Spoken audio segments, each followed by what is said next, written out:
Hola, mi nombre es Maximiliano Bondano y hago este video en razón de la materia Sistema Político Mexicano 2. El tema es Cultura Política. Los textos en los cuales me basé son de Armando Duarte y Cecilia Jaramillo, se llama Cultura Política, Participación Ciudadana y Consolidación Democrática en México. El segundo es el capítulo 2 del libro Cultura Política en México y el tercero es de Jacqueline Peschart, se llama La Cultura Política Democrática. Creo que primero, para empezar, uno debe de intentar definir qué es cultura política. Y el texto de Duarte y Jaramillo lo define, me parece bastante bien. Dice, cultura política constituye un código subjetivo que media entre el individuo y la vida política, y a través del cual se construye su percepción de lo político y norma su comportamiento. Además dice que es un conjunto de conocimientos, creencias, valores, normas, tradiciones, ritos, rituales y costumbres compartidas por los miembros de una sociedad, y esto es importante, que tiene como objeto los asuntos políticos. Podemos ver que, o podemos entender que la cultura política es aquello que permea al individuo desde que comprende su entorno y lo va construyendo y va construyendo así su relación de las normas políticas o de cómo se maneja y cómo se vive la política en su región o país.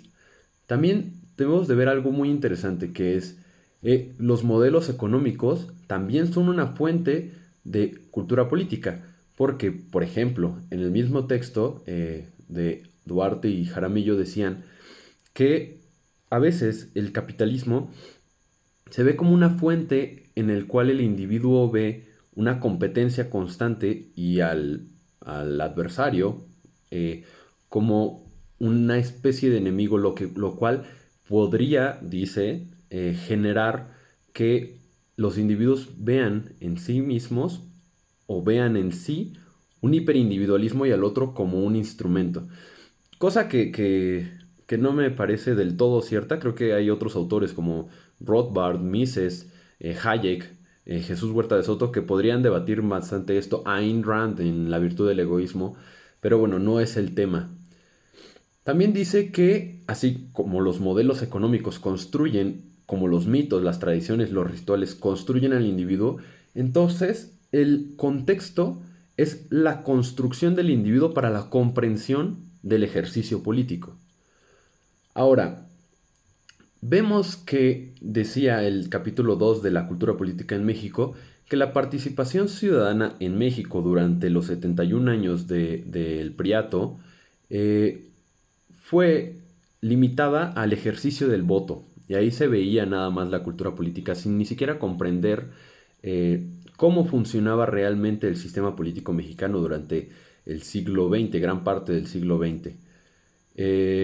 Entonces, no depende o no importa qué tanto conozca el ciudadano sobre el sistema político, sino esa abstención de conocimiento ya representa una cultura política en sí misma. Eh, También no depende del grado de satisfacción con el gobierno, porque la cultura política también viene en sí misma impresa la idea de satisfacción o no satisfacción o indiferencia incluso, porque eso forma parte de la comprensión de lo político del individuo.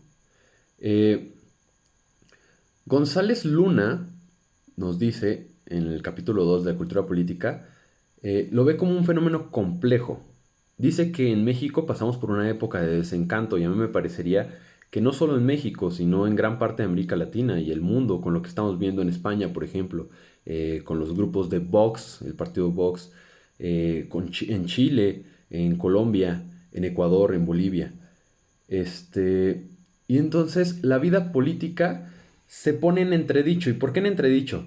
Porque los ciudadanos no saben si es que la política ha ayudado a sí, o ha ayudado a mejorar la vida y la calidad de vida de los individuos o si es un obstáculo. Y ahí me gustaría citar a alguien que admiro mucho, que es el doctor Jesús Huerta de Soto, que decía que los hombres han sido más prósperos no gracias al Estado, sino a pesar del Estado.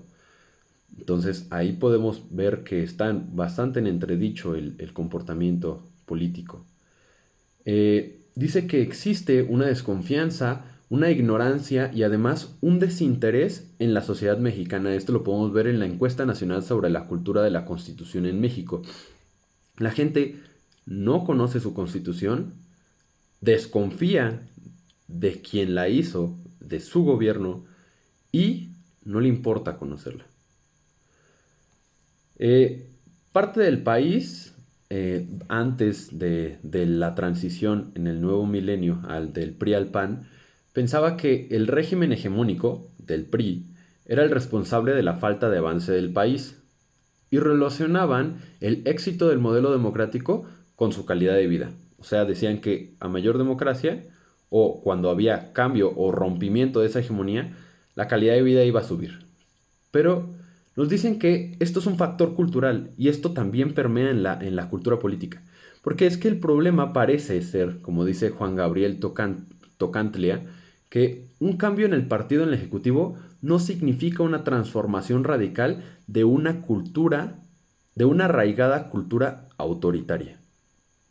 Gobierne el partido que sea, esté un independiente, un caudillo, cualquier persona, parte de su cultura política es esa cultura autoritaria, que parece ser, se inmiscuye en todos los campos de la vida del mexicano promedio.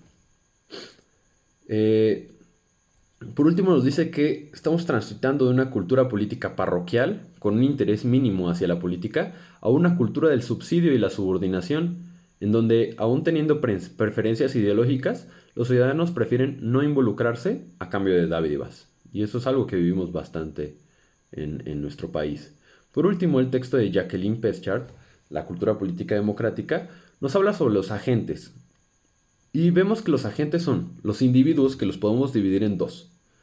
Gobernados, que para que se pueda vivir una cultura democrática se necesitan ser gobernados que se sometan a un marco normativo, pero es que no se trata de que se sometan solamente ciegamente, sino también debe de haber la otra parte. Gobernantes, también son individuos, que legislen de manera justa y eficiente y que atiendan a los problemas reales de una sociedad pujante y cambiante. Los partidos políticos y organizaciones sociales que articulen y movilicen a la población, cumplan las exigencias o los deseos de esa población y además velen por el socorro y la tutela de sus derechos individuales. Y por último, instituciones políticas con agentes plurales, que la importancia de esa pluralidad es la representatividad de una sociedad heterogénea como la que vivimos nosotros.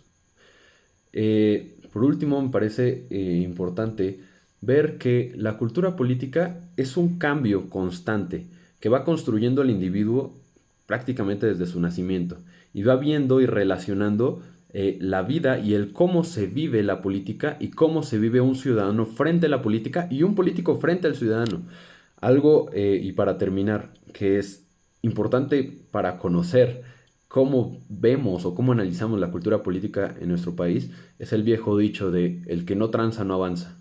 Y es algo que llega desde las esferas más bajas de la sociedad hasta los altos mandos del poder gubernamental. Y creo que es algo en lo cual deberíamos pensar y ver cuáles son los incentivos suficientes o cuáles son los incentivos eficientes para controlar esta mala cultura política en México. Muchas gracias.